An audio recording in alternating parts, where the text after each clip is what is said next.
भाजपा का हमला सीएम नीतीश कुमार पर। जी हां, नीतीश कुमार को सीएम की कुर्सी इतनी प्यारी क्यों? भाजपा से लेकर लालू तक किसी के चक्कर में खाली नहीं की है कभी भी यहां पर नीतीश ने कुर्सी।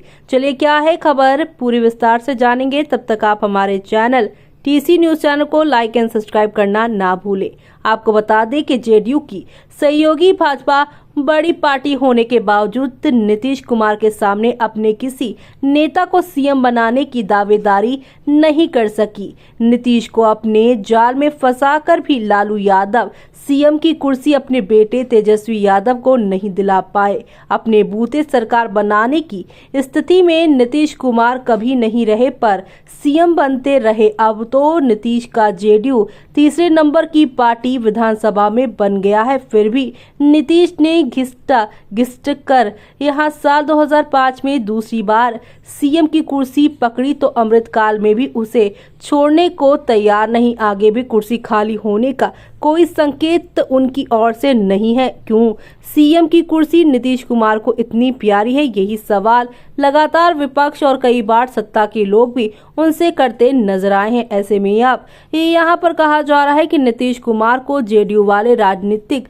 का चाणक्य बताने लगे हैं लोग। हाल ये है कि इस आशय का एक पोस्टर जेडीयू दफ्तर के बाहर चिपकाया गया था। पोस्टरों और बयानों में तो जेडीयू के लोग उन्हें पीएम यहाँ मटेरियल भी बताते रहे। दरअसल नीतीश कुमार जिस तरह से प्रतिकूल स्थिति को भी अनुकूल बनाते रहे, वो उनकी चाणक्य बुद्धि का ही कमाल हो सकता है। जेडीयू जब साल 2020 के विधानसभा चुनाव में 84 नहीं बल्कि यहाँ पर 44 सीटों के साथ तीसरे दर्जे की पार्टी बन गया तो लोग कयास लगाने लगे कि नीतीश के दिन अब लद गए हैं। चुनाव विश्लेषक और विशेषज्ञ तो ये भी कहने लगे थे कि नीतीश तो डूबेंगे ही, साथ में भाजपा की नैया भी डूबो देंगे। पर नीतीश ने लोकसभा चुनाव में तमाम कयासों पर पानी फेर दिया और नीतीश और लालू राबड़ी राज का फर्क यहाँ पर जो है बिहार में साफ दिखता है। सड़क, बिजली, पानी,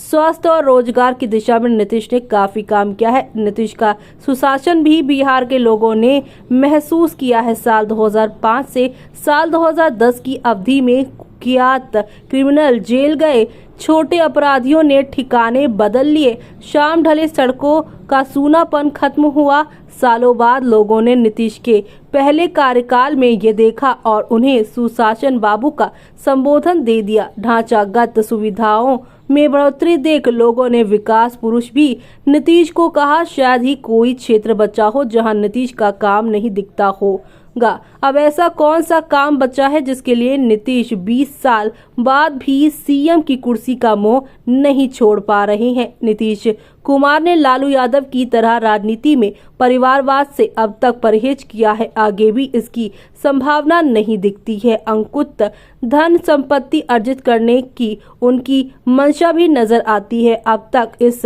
दिशा में उनके प्रयास भी नहीं दिखते। अपने समकालीन लालू यादव की तरह उन पर संपत्ति अर्जित करने का आरोप भी नहीं लगता है। ऐसे में सवाल सटीक है कि चौथेपन में यहाँ पहुँचने के बावजूद वो सीएम क्यों बनाए रहना चाहते हैं? उनके 20 साल के कार्यकाल में कौन सा काम बचा है जिसे वो पूरा करना चाहते हैं? कहीं उनके मन में नवीन पटनायक और ज्योति बासु का रिकॉर्ड तोड़ने का ख्याल तो नहीं? ज्योति बासु 1977 से साल 2000 तक पश्चिम बंगाल के सीएम रहे। नवीन पटनायक उड़ीसा में 2000 से 2024 तक सीएम रहे। नीतीश अगर अगले टर्म में भी सीएम बनते हैं तो वो भी सर्वाधिक समय तक सीएम रहने वालों में शुमार हो जाएंगे। नीतीश कुमार का चाणक्य बुद्धि कहे या उनकी ताकत माने, साल 2020 में भाजपा बिहार विधानसभा में 74 विधायकों के साथ एनडीए की सबसे बड़ी पार्टी बनकर उभरी।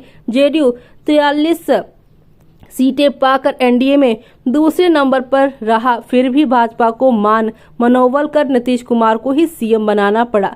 साल 2022 में नीतीश जिस महागठबंधन के साथ गए उसमें आरजेडी के विधायकों की संख्या सर्वाधिक यहाँ 75 थी। ओबीसी के 4 विधायकों भी बाद में आरजेडी में शामिल हो गए थे। इसके बावजूद आरजेडी ने सीएम पद की दावेदारी भाजपा की तरफ ही छोड़ दी। इसकी वजह सिर्फ यही थी कि कम संख्या के बावजूद सरकार बनाने की चाबी नीतीश के पास थी। लालू यादव ने साल 2022 में नीतीश कुमार को अपने जाल में फंसा लिया। लालू की मंशा थी कि नीतीश को उकसाकर राष्ट्रीय राजनीति में ढकेल दिया जाए। ऐसा होने पर बिहार की गद्दी खाली हो जाएगी, फिर उन्हें अपने बेटे तेजस्वी यादव को सीएम बनाने में कोई बाधा नहीं रहेगी। नीतीश कुमार में भले लालू की चाल नहीं समझ पाए हों, लेकिन जल्द ही उनकी मंशा बात में भाप गए। पहले तो उन्होंने साल 2025 का विधानसभा चुनाव तेजस्वी के नेतृत्व में लड़ने की घोषणा कर समय ले लिया। बाद में इंडिया ब्लॉक में रिश्ता ही तोड़ दिया।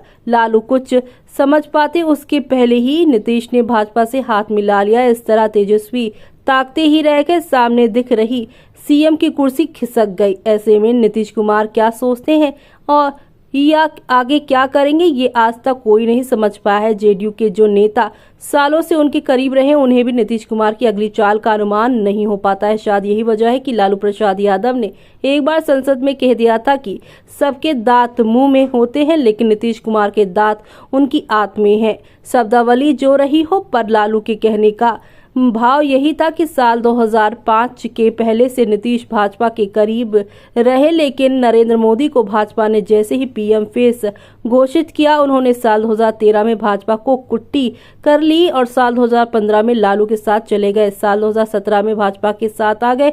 इस तरह की आवाजाही उन्होंने साल 2022 से 24 में भी की। आगे उन्हें कुछ सोचने की जरूरत इसलिए भी नहीं दिखाई देती है कि भाजपा को उन्हें अगली बार भी सीएम बनाने में कोई आपत्ति नहीं है, पर यह सवाल अब भी अनुरित है कि वो बढ़ती उम्र और अस्वस्थता के बावजूद किस लोभ में ये मकसद सीएम बने रहने का चाहते हैं, ये अभी तक सवाल बना हुआ है। ऐसे में आपका क्या कहना है इस पर? हमें कमेंट बॉक्स में कमेंट करके बताना बिल्कुल भी ना भूलें आप।